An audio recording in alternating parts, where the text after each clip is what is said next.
মাহফিল বন্ধ। কিসের কিসের মাহফিল বন্ধ? আপনার সাহস কত বড়? মাহফিল বন্ধ? আপনার সাহস কত বড়? আপনি কি ভারতের দালাল? আপনি কি ভারতের দালাল? আপনি কি ভারতের দালাল? আপনি কি ভারতের দালাল? এখান থেকে ওনার সরান, সরান ওখান থেকে ওনার সরান। আর আমি আলোচনা করবো না, আমি চলে যাব না, আমি চলে যাবো ওখান থেকে। আলোচনা না, আমি আলোচনা ওনার শেষান, আমি চলে যাব। কিসের চলে যাব? আপনার মতো নেতা কিসের উল্টাপাল্টা কথা বলছি? আমি কিসের উল্টাপাল্টা কথা বলছি? আমি কি, আপনি কি বলছেন? আমাদের শহীদ উসমান হাদি ভাই, এই শহীদ উসমান হাদি ভাইকে নির্মমভাবে গুলি করে হত্যা করা হয়েছে শাহবাগ মোড়ে। এখনো পর্যন্ত শাহবাগ মোড়ে তারা আন্দোলন করতেছে বিচারের জন্য, অথচ প্রশাসনের কোনো আওয়াজ নেই, সরকারের কোনো আওয়াজ নেই, সরকারের কোনো আওয়াজ নেই, প্রশাসনের কোনো আওয়াজ নেই। কারণটা কি? কারণটা হলো ভারতের দালালে বাংলাদেশ ভরে গেছে। এই বাংলাদেশটা ভারতের দালালে ভরে গেছে। ভারতের দালাল বাংলাদেশটাকে গিলে খেয়ে ফেলছে। তারা চাচ্ছে যে বাংলাদেশটাকে নিয়ে নিবে, কিন্তু আমরাও বলে দিতে চাই বাংলাদেশটাকে নেওয়া এত সহজ নাই। ভারতের নরেন্দ্র মোদী যতই চেষ্টা করুক না কেন, বাংলাদেশের দিকে চোখ তুলে যদি তাকাই তাহলে আমরা কাটা চামিচ দিয়ে চোখ উগড়ে ফেলবো, ঠিক কিনা বলো? আমাদের এই বাংলাদেশকে কোনো সময় বাংলাদেশকে ভারতের আওতানাদি নিতে পারবে না, না না, ঠিক কিনা বলো? নিতে পারবে না। কারণটা হলো এই বাংলাদেশ আমরা অনেক রক্ত দিয়ে বাংলাদেশ স্বাধীন করেছি, অনেক রক্ত দিছি, অনেক মার ইজ্জত নষ্ট হয়েছে, এরপরে বাংলাদেশ স্বাধীন হয়েছে। ভারতের গোলাম বানিয়ে দিয়েছে। এখন বাংলাদেশটা এরকম একটা অবস্থার মধ্যে চলে গেছে যে প্রত্যেকটা মোড়ে মোড়ে, প্রত্যেকটা গাড়ে গাড়ে দেখা যায় যে ভারতের দালাল বাংলাদেশের মধ্যে, ঠিক কিনা বলো? ভারতের দালাল বাংলাদেশের মধ্যে ভরে গেছে। এই ভারতের দালালের জন্য বাংলাদেশটাকে কোরআন সুন্নাহ ব্যাপারে আলাপ করেন, রাজনীতি ব্যাপারে কোনো আলোচনা করেন। কিন্তু কোরআন সুন্নাহ বিষয়ে আলোচনা করতেছি, রাজনীতি করতে আলোচনা করলাম। কোরআন সুন্নাহ বিষয়ে তো আলোচনা করতেছি, কোরআন সুন্নাহ যেটা চলে এটাই করেন। তো কোরআন সুন্নাহই তো করতেছি। আমি তো কোন রাজনীতি কি আলোচনা করলাম? ভারতটা বাংলাদেশকে গিলে খাচ্ছে, এই নরেন্দ্র মোদী বাংলাদেশটাকে দখল করার চেষ্টা করতেছে। এইসব বিষয় নিয়ে কি জাতিকে কিছু জানাইবার দরকার আছে না নাই? আমি আপনারা যেটা কইছি এটা করেন। আপনি কি বলছেন? কথা বলেন। হাদিস, আপনি কি আমাকে হাদিস বুঝাবেন? 18 বছর পড়াশোনা করে আসছি কি আপনার মতো জাহেল মূর্খের কাছ থেকে আমি হাদিস শিখার জন্য নাকি? আপনি আমাকে কি শিক্ষা দিবেন? আপনি আমাকে কি শিক্ষা দিবেন? হ্যাঁ, কোরআন সম্পর্কে আপনি কি শিক্ষা দিবেন? পড়াশোনা কি এমনি করছি?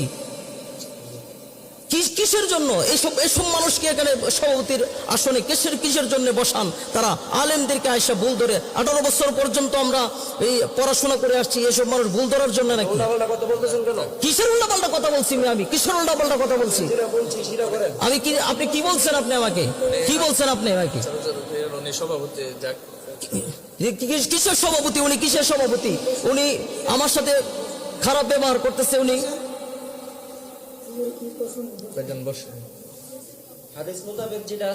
আপনি আমাকে হাদিস বুঝাবেন? আপনি আমাকে আপনি হাদিস বুঝাবেন? কি কিসের হাদিস আপনি আমাকে বুঝাবেন? কিসের নেতা আপনি হয়েছেন? কিসের নেতা হয়েছেন আপনি? কিসের হাদিস আমাকে আপনি বুঝাবেন?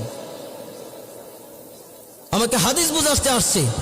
18 বছর লেখাপড়া করছি, অজ্ঞ মূর্খর দরের কাছ থেকে আমাদের শিক্ষা করার জন্য নাকি আমরা প্রত্যেকটা মাহফিলে, ওয়াজ মাহফিলে এরকম ভাবে কিছু নেতা নামের পাতি নেতা এসে আমাদেরকে বাধা দেয়, আলেমদেরকে ভুল ধরে। তারা সাহস কত বড়! এটা কি আওয়ামী লীগের আমল পাইছে নাকি? যে আওয়ামী লীগের আমল পাইছে, যে কোনো মুহূর্তে যে কোনো কথা বলে ফেলবে। মাহফিল বন্ধ।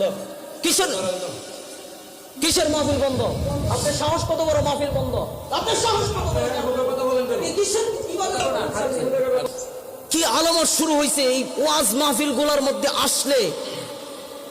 এই বাংলার জমিনের মধ্যে এসব নেতা খেতা পাতি নেতা যেগুলো আছে, কোরআন মাহফিলের মধ্যে বাধা দেয়, এগুলাকে জুতা পিটা করে বাংলাদেশ থেকে তাড়াতে হবে।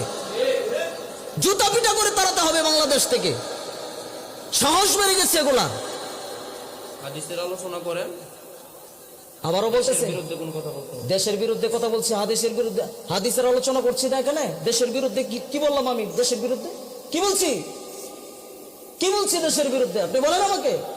ভারতকে নিয়ে আমরা আলোচনা প্রয়োজন নেই। আপনি হাদিস থেকে আপনি কি ভারতের দালাল? আপনি কি ভারতের দালাল? দালাল হবো কেন? আপনি কি ভারতের দালাল? আপনি কি ভারতের দালাল? এখান থেকে ওনার সরান, সরান ওখান থেকে ওনার সরান। আর আমি আলোচনা করবো না, আমি চলে যাব না, আমি চলে যাবো ওখান থেকে। আলোচনা না, আমি চলে ওনার সরান, আমি চলে যাব। কিসের চলে যাব? আপনার মতো নেতা, আপনার মতো নেতা আসছেন মাহফিলের মধ্যে বাধা দেওয়ার জন্য। কিসের নেতা হয়েছেন আপনি?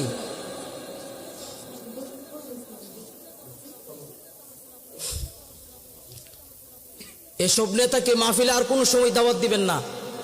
এই নেতাগুলো আসে মসজিদ মাদ্রাসার এই দিনই প্রতিষ্ঠানগুলো নষ্ট করার জন্য আসে, আলেমদেরকে ভুল ধরার জন্য। তারা কি জানে? কি জানে তারা কি জানে? একজন বড় আলেম, একজন বুজুর্গ মানুষ, একজন আল্লাহওয়ালা মানুষকে আপনারা সভাপতি বানাবেন, একজন প্রকৃত দিনদার লোককে আপনারা সভাপতি বানাবেন। এসব পাতি নেতাকে আর কোনোদিন সভাপতি বানাবেন না। এসব যদি কোনোদিন সভাপতি বানান তাহলে আমাদেরকে দাওয়াত দিবেন না।